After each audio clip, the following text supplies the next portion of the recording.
തെക്ക് വടക്ക് എന്ന് പറഞ്ഞുള്ള ഒരു മൂവി ഇപ്പൊ റിലീസായല്ലോ, നമ്മുടെ സുരാജ് വെഞ്ഞാറമ്മൂട്, വിനായകൻ.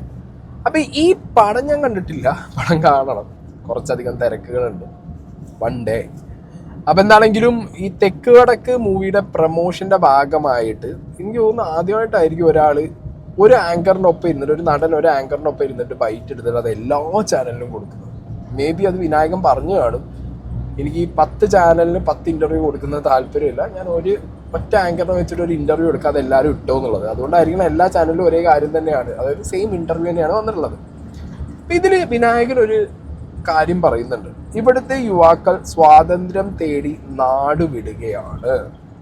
ഓക്കെ, ഭയങ്കര ഒരു വാലിഡ് പോയിന്റ്, ഭയങ്കരമായിട്ടുള്ള ഒരു വാലിഡ് പോയിന്റ് ആയിട്ട് എനിക്കിത് പേഴ്സണലി ഫീൽ ചെയ്തു. കുറേ കാലമായിട്ട് കേരളത്തിലെ യുവത്വം മൊത്തം നാട് വിടുന്നു, വേറെ സ്റ്റേറ്റിലേക്ക് പോകുന്നു, വേറെ രാജ്യത്തിലേക്ക് പോകുന്നു, വൃദ്ധന്മാർ മാത്രമുള്ള ഒരു സ്ഥലമായിട്ട് മാറും കേരളം എന്നുള്ളതൊക്കെ ഒരുപാട്. ഇപ്പോൾ സന്തോഷ് ജോർജ് കുളങ്ങരെ പോലുള്ളവരൊക്കെ ഇഷ്ടം പോലെ പ്രാവശ്യം ഇതിനെക്കുറിച്ച് ഡിസ്കഷൻ നടത്തിയിട്ടുണ്ട്, പറഞ്ഞിട്ടുണ്ട്. എന്താണ് ഇനി വിനായകൻ പറയുന്നത് നോക്കാം. എന്താണ് അവർ ഈ എഡ്യൂക്കേഷന് വേണ്ടിയിട്ട് വിദേശ രാജ്യങ്ങളിൽ ശരിക്കും അവർ പഠിക്കാനല്ല പോകുന്നത്. ഇത് ഞാൻ മനസ്സിലാക്കിയതാണ് കേട്ടോ. ഒരിക്കലും ഈ പഠിക്കാൻ, വിദ്യാഭ്യാസത്തിന് വേണ്ടി നാടുവിടുക എന്നുള്ളതല്ല, സ്വാതന്ത്ര്യത്തിന് വേണ്ടി നാടുവിടുന്നത്. പഠിക്കല്ല, അവിടെ ഇരുന്നാലും ഇവിടെ ഇരുന്നാലും ഒക്കെ, ഇതിപ്പോൾ നാഷണൽ സ്കൂൾ, ഇൻ്റർനാഷണൽ സ്കൂളെല്ലാം ഇവിടെയൊക്കെ എല്ലാം ഉണ്ട്, ഇവിടെയുണ്ട്. വിദ്യാഭ്യാസമൊക്കെ ഇവിടെ ഇരുന്ന് അവർക്ക് ഉണ്ടാക്കാം. അവരുടെ സ്വാതന്ത്ര്യത്തിന് വേണ്ടി മാത്രമാണ് ഇവിടുന്ന് നാട് വിടുന്നത്. നിങ്ങൾക്ക് കൊച്ചിയിൽ 12 മണിക്ക് തോപ്പുംപടി പാലത്തിൻ്റെ കൂടെ ഒറ്റക്കൂടി നടക്കാൻ പറ്റുമോ? പറ്റില്ല. എന്നിട്ട് ഇവർ ഭയങ്കര സാമൂഹിക പ്രവർത്തകർ, ഞങ്ങൾ ഭയങ്കര രാഷ്ട്രീയം, ഭയങ്കര നേതാക്കൾ, ഞങ്ങൾ ഇവിടുത്തെ സമൂഹത്തിൽ എന്താ പറയുക, എന്താണ് സാംസ്കാരിക നിങ്ങളെ വെല്ലുവിളിക്കാം, നിങ്ങൾക്ക് പറ്റൂല. ആക്ച്വലി വിനായകൻ പറഞ്ഞതിലെ വലിയ പോയിന്റ് എന്താ അറിയോ, ഇവിടുത്തെ എന്താ പറയുക, സ്ത്രീകൾക്ക് വേണ്ടി സംസാരിക്കുന്ന, അല്ലെങ്കിൽ പുരുഷന് വേണ്ടി സംസാരിക്കുന്ന, ഇല്ലെങ്കിൽ സൊസൈറ്റിക്ക് വേണ്ടി ഇറങ്ങുന്ന രാഷ്ട്രീയ പ്രവർത്തനം സെൽഫായിട്ട് ഓപ്റ്റ് ചെയ്ത് ഇറങ്ങുന്ന രാഷ്ട്രീയ പ്രവർത്തകർ, സാംസ്കാരിക നേതാക്കന്മാർ, ഇവരൊക്കെ സംസാരിക്കുന്നുണ്ട് ഫ്രീഡത്തിനെ കുറിച്ചിട്ടും, അല്ലെങ്കിൽ ഈ പറഞ്ഞ എന്താ പറയുക, പുരുഷനും സ്ത്രീ വ്യത്യാസമില്ലാതെ, രാപ്പകലില്ലാതെ എല്ലാവർക്കും ജീവിതത്തിൽ ഫ്രീഡമായിട്ട് സ്വൈരവിഹാരം, സഞ്ചാരം, പല കാര്യങ്ങളും പറയും. പക്ഷെ ഇതിന് ഇനീഷ്യേറ്റ് ചെയ്യുന്ന ആരെങ്കിലും ഉണ്ടോ ഈ നാട്ടിൽ? ഇപ്പോഴത്തെ അവസ്ഥ എന്താ? രാത്രി സമയങ്ങളിൽ നാട് ഉറങ്ങണം എന്നുള്ളത് ഇവിടുത്തെ രാഷ്ട്രീയക്കാരുടെയും പോലീസുകാരുടെയും കൂടി എന്തായി ആവശ്യമായിട്ട് മാറി. കാരണം രാത്രി സമയത്ത് ജനങ്ങൾ ഉണർന്നിരുന്ന് കഴിഞ്ഞാൽ ഇവരുടെ ഈ കള്ളക്കടത്തും സ്മഗ്ലിങ്ങും ഹവാലിയും പരിപാടികൾ നടക്കില്ല. അതിനാണ് നാടിനെ ഉറക്കണേ. അതിന് വേണ്ടിയിട്ടാണ് നാട്ടുകാർ എന്ത് ചെയ്യുന്നത്, രാത്രി സമയത്ത് ഇതെന്തോ നിർബന്ധിത നിയമമുള്ള പോലെയാണ് ഇപ്പോൾ നമ്മളെ കേരളത്തിൽ. ഇവിടുത്തെ കടക്കാർ, നിങ്ങളൊന്ന് ആലോചിച്ച് നോക്കി. ശരിക്കും ഞാൻ പറയുമ്പോൾ ഇവിടുത്തെ കടക്കാരാണ് ഇതിൽ കച്ചറ ഉണ്ടാക്കേണ്ടത്. കാരണം കടകളിൽ എന്താ സംഭവിക്കുന്നത്, ഇവർ ഈ തുറക്കുന്നത് രാവിലെ 10 മണി 11 മണി, ചില കടകളൊക്കെ റെയറായിട്ട് 7 മണി 6 മണിക്കൊക്കെ തുറക്കും. അല്ലാത്ത കടകളൊക്കെ ഒരു 10 11 ആ ഒരു ടൈമിലേ തുറക്കും. ഇപ്പോൾ ബേക്കറി ആണെങ്കിലും ഹോട്ടലാണെന്നുണ്ടെങ്കിലും ഇനി ഒരു ഫാൻസി സ്റ്റോർ ആണെങ്കിലും എല്ലാ കടകളും ആ ഒരു ടൈമിൽ ഇങ്ങനെ തുറന്നു വരും. രാത്രി മറ്റേ എഴുതി വെച്ച പോലെ 8 മണി 9 മണി, മലപ്പുറത്തൊക്കെ ആണെങ്കിൽ 7-8 മണിക്കേ പൂട്ടിപ്പോയി. അല്ലാത്ത ടൗണുകളിലാണെങ്കിൽ പോലും ഒരു 10-11 മണി കഴിഞ്ഞാൽ പോയി. കടകൾ ഓണാണ്, നാട്ടുകാർക്ക് വരാൻ പറ്റും. കാരണം ഇപ്പോൾ പണ്ടത്തെ പോലെ IT സെക്ടറൊക്കെ ഭയങ്കരമായിട്ട് വികസിച്ചുകൊണ്ടിരിക്കുകയാണ്. സോ രാത്രി സമയങ്ങളിൽ ഷിഫ്റ്റ് എടുക്കാൻ താല്പര്യമുള്ളവരുണ്ടാവും. അപ്പോൾ അവർ പുറത്തിറങ്ങുന്ന സമയത്ത് അവരുടെ ഹബ്ബിൽ മാത്രമേ ചിലപ്പോൾ ഒരു ചായ കുടിക്കാനുള്ള കടയിൽ സാധനങ്ങളൊക്കെ കാണും, പക്ഷെ വേറെ ഒന്നും വാങ്ങാൻ കിട്ടില്ല. ഇപ്പോൾ ഒരു ഫ്രൂട്ട്സ് വാങ്ങണമെങ്കിൽ അടക്കം ചില സമയങ്ങളിൽ മലപ്പുറത്തൊക്കെ ഞാൻ പെട്ടുപോയിട്ടുണ്ട്. കാരണം കടകളില്ല രാത്രി. ആകെയുള്ള സർവത്ത് കുടിക്കാനും ഒരു മറ്റേ ചായ കുടിക്കാനും 1-2 സ്പോട്ടുകൾ കാണും, അത് കഴിഞ്ഞു.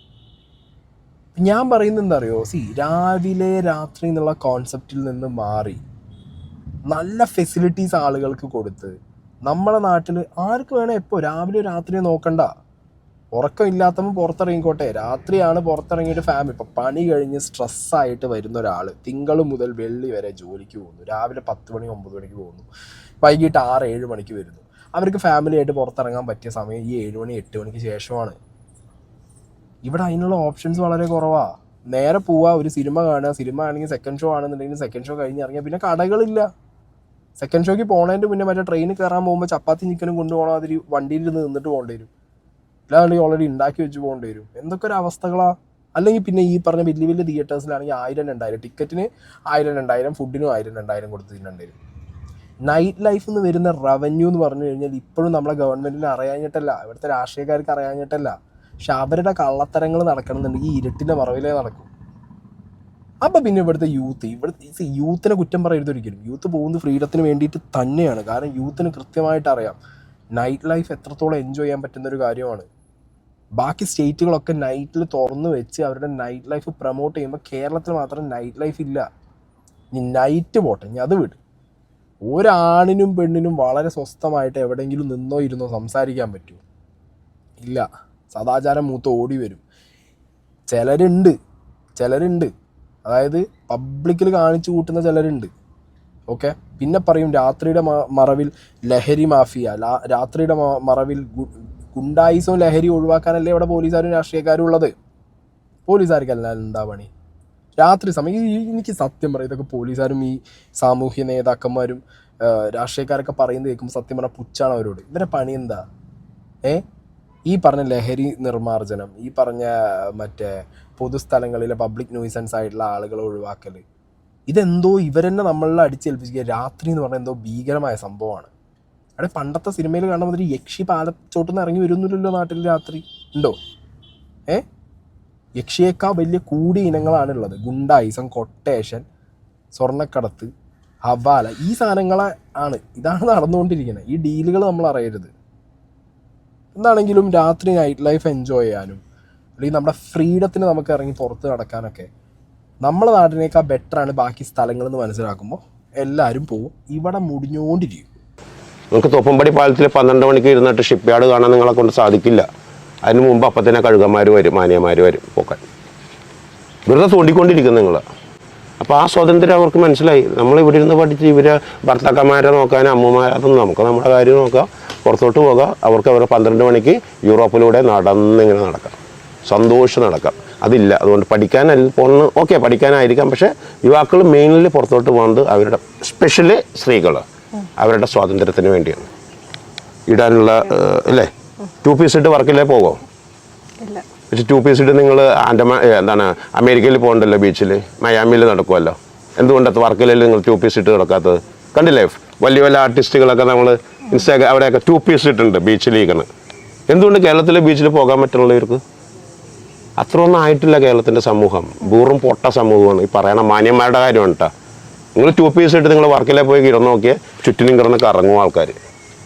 മാന്യന്മാരാണ് കേട്ടോ, ഭയങ്കര മാന്യന്മാരാണ്. അപ്പോൾ ഇവർ പുറത്തോട്ട് പോകുന്നത് സ്വാതന്ത്ര്യം ജീവിക്കുക. ആയക്കൂടി ഇത്ര നാളുകളെന്ന് നമ്മൾ ഈ പറയണതൊക്കെ പട്ടപ്പട്ടാന്ന് പറഞ്ഞ് പോകും. എനിക്ക് അവാർഡ് കിട്ടിയിട്ട് 7 കൊല്ലം ഞാൻ ഇന്നാണ് ആലോചിക്കുന്നത്. എനിക്കധികം 7 കൊല്ലം സമയം അത്ര ഉള്ളു. മരണം വരെ സന്തോഷിക്കുക. അതുകൊണ്ടാണ് പിള്ളേർ പോണത്. നല്ല ക്വസ്റ്റ്യനായിരുന്നു. എൻ്റെ അറിവ് ഇതാണ്, സ്വാതന്ത്ര്യത്തിന് വേണ്ടി അവർ നാട് വിട്ടു പോകണം. എക്സാക്ട്ലി, സ്വാതന്ത്ര്യത്തിന് വേണ്ടി നാട് വിട്ടു പോകണം. ആൻഡ് വിനായകൻ പറഞ്ഞൊരു പോയിന്റ്, മെയിൻ പോയിന്റ്, സ്ത്രീകളുടെ കാര്യം. സാരി ഉടുത്തു പോകുന്ന ഒരു സ്ത്രീ, നമ്മളെന്താ പറയുക, അയ്യോ എത്രയും വലിയ കുലസ്ത്രീ കൺസെപ്റ്റ്. സാരി ഉടുത്ത കുലീനമായ നല്ല ഒരു കുലസ്ത്രീ, അയ്യോ എന്തൊരു അടക്കം, സാരി കയറിയ അടക്കം ഒതുക്കുവാണ്. പിന്നെ അടക്കം ഒതുക്കം ഇല്ലാത്തതില്ല. പക്ഷെ സാരിയുടെ മറ്റേ വയറിൻ്റെ അവിടെ ഒരു ഭാഗം ഒന്ന് താന്നിയാലോ, ബ്ലൗസിൻ്റെ ഭാഗം ഒന്ന് ഇതായാലോ, കൈയില്ലാത്തൊരു ബ്ലൗസ് ഇട്ടാലോ, സാരിയിലെ എന്ത് പോയി? അടക്കവും ഒതുക്കവും മറ്റേ കുലീനതയും സംസ്കാരമൊക്കെ പോയി. അവിടെയും സാരിയിൽ അത് കളഞ്ഞു. ഇവിടെ ഡ്രസ്സിങ് സ്ത്രീകൾക്ക് മാത്രമല്ല കേട്ടോ പ്രശ്നം. അതും ഞാൻ പറയാം, സ്ത്രീകളുടെ പ്രശ്നം നമ്മൾ അഡ്രസ്സ് ചെയ്യുന്നുണ്ട്. സ്ത്രീകൾ ഇപ്പോൾ എത്രയോ മറ്റേ ഹണി റോസും ബാക്കിയുള്ളവരൊക്കെ ഉദ്ഘാടനത്തിന് പോകുന്ന സമയത്ത് നമ്മൾ കാണാറുണ്ട്. ശരിക്കും അവരെന്താ ചെയ്യണേ? ഇവിടുത്തെ ഈ വികാരം മുതലെടുക്കുകയാണ്. പറയുന്നവർ പറഞ്ഞോട്ടെ, എന്നാൽ 10 കൂടുതൽ പറയട്ടെ എന്ന് പറഞ്ഞിട്ടുള്ള അവർ വരുന്നത്. ഇതിൽ നല്ല രീതിയിൽ ഇവിടുത്തെ സൊസൈറ്റി വീണ് കൊടുക്കണമുണ്ട്. അത് വേറെ കാര്യം, അത് അവരുടെ ബിസിനസ് മൈൻഡ്, അത് അവർ ചെയ്യട്ടെ. കാരണം അങ്ങനത്തെ കാര്യങ്ങളാണ് ഏറ്റവും കൂടുതൽ പ്രൊമോട്ട് ചെയ്യുക എന്നുള്ളത് കൊണ്ട്, അല്ലെങ്കിൽ അതിൽ ഏറ്റവും കൂടുതൽ വിമർശനം വരുമ്പോൾ അതവർക്ക് ബൂസ്റ്റാണ്, അവർ ചെയ്യും. ഇവിടെ ആണുങ്ങളെ ഡ്രസ്സിങ്ങിന് സീനില്ലേ? ആണുങ്ങളുടെ ഡ്രസ്സിങ് വിഷയമാണ്. ഇവിടെ ഏതെങ്കിലും ഒരു ആൺകുട്ടി മുടി നീട്ടി വളർത്തിയാൽ പ്രശ്നമാണ്. ഇവിടെ ഏതെങ്കിലും ഒരു ആൺകുട്ടി കുറച്ച് ഫാഷനുള്ള, കുറച്ച് കീറിയതോ അല്ലെങ്കിൽ കുറച്ച് ഒരു വെറൈറ്റി ഡ്രസ്സ് എന്തെങ്കിലും ഇട്ട് കഴിഞ്ഞാൽ അവൻ ഭ്രാന്തനാണ്, കഞ്ചാവാണ്, ടാറ്റു അടിക്കാൻ പാടില്ല, ആണുങ്ങൾക്ക് മുടി നീട്ടി വളർത്താൻ പാടില്ല. ഇതൊക്കെ നമ്മളെ നാട്ടിൽ ഒരാളുടെ വ്യക്തി സ്വാതന്ത്ര്യമാണ്, ഫ്രീഡമാണ്. അയാൾ എന്ത് ഡ്രസ്സ് ചെയ്യണം, അയാൾ എങ്ങനെ പുറത്തിറങ്ങി നടക്കണം എന്നുള്ളത്. അതിലേക്ക് ഇങ്ങനെ കണ്ണും നട്ടിരിക്കുന്ന കുറേ എണ്ണങ്ങളുണ്ട് വാട്സാപ്പ് യൂണിവേഴ്സിറ്റികൾ. ഇവരുടെ ആവശ്യം എന്ന് പറഞ്ഞു കഴിഞ്ഞാൽ അവരുടെ ലൈഫിൽ അവരെ ആരൊക്കെയോ അതിന് മുമ്പുള്ള ജനറേഷനും തലമുറയും അവരെ വളരെ എന്താ പറയുക അടിച്ചമർത്തി ആണ് അവരെ ഈ നിലയിലെത്തിച്ചത്. അപ്പം അവരുടെ കുത്തിക്കഴപ്പ് അവർക്ക് എവിടെയെങ്കിലും തീർക്കണം. ഒന്നില്ലെങ്കിൽ മതത്തെ പേടിച്ചിട്ടായിരിക്കാം, അല്ലെങ്കിൽ അവരുടെ എന്താ പറയുക മുൻ തലമുറയെ പേടിച്ചിട്ടായിരിക്കാം, അല്ലെങ്കിൽ സൊസൈറ്റിയോട് തന്നെയുള്ളൊരു പേടി, അയ്യോ സൊസൈറ്റി എന്ന് പറയുന്നുള്ളൊരു പേടി കൊണ്ട് ജീവിതത്തിൻ്റെ നല്ലൊരു പങ്കും പ്രേമിക്കില്ല. ഈ പറഞ്ഞ രീതിയിൽ ഒരു നല്ല ഡ്രസ്സ് ഇടില്ല. എവിടെയെങ്കിലും പോകണം തോന്നിക്കഴിഞ്ഞ് കഴിഞ്ഞാൽ രാവിലെ ഇങ്ങനെ പോയി ഇങ്ങനെ തിരിച്ചു വരും. അപ്പം ഇങ്ങനെ എന്തോ മാന്യതയാണ്, അല്ലെങ്കിൽ ഞാൻ മാന്യനാണ്, ഞാൻ മാന്യത്തെയാണ് എന്ന് കാണിക്കാൻ വേണ്ടിയിട്ടുള്ള വാണ്ടഡ് ആയിട്ടുള്ള കുറച്ച് പരിശ്രമങ്ങൾ ലൈഫിൽ ചെയ്തിട്ട് ബാക്കി ലൈഫിൽ എല്ലാ സുഖവും സന്തോഷവും ഒക്കെ മാറ്റി വെച്ച് പിന്നെ ആരെങ്കിലും ഇതേപോലെ ഒരു ഡ്രസ്സ് ഇട്ട് നടന്നാലോ ഒരു സമയം പുറത്തിറങ്ങി നടന്നാലോ അതിൽ കഴപ്പ് മൂത്ത് അതിലിരുന്ന് കമൻ്റ് ചെയ്ത് അതിനെ കൗണ്ടർ അടിച്ച് അതിലവരെക്കുറിച്ച് 10 വർത്താനം പറഞ്ഞ് അങ്ങനത്തെ നാറുകളുള്ള നാട് ഇങ്ങനെ തന്നെ ആവും. യൂത്ത് ഇവിടെ കാണില്ല.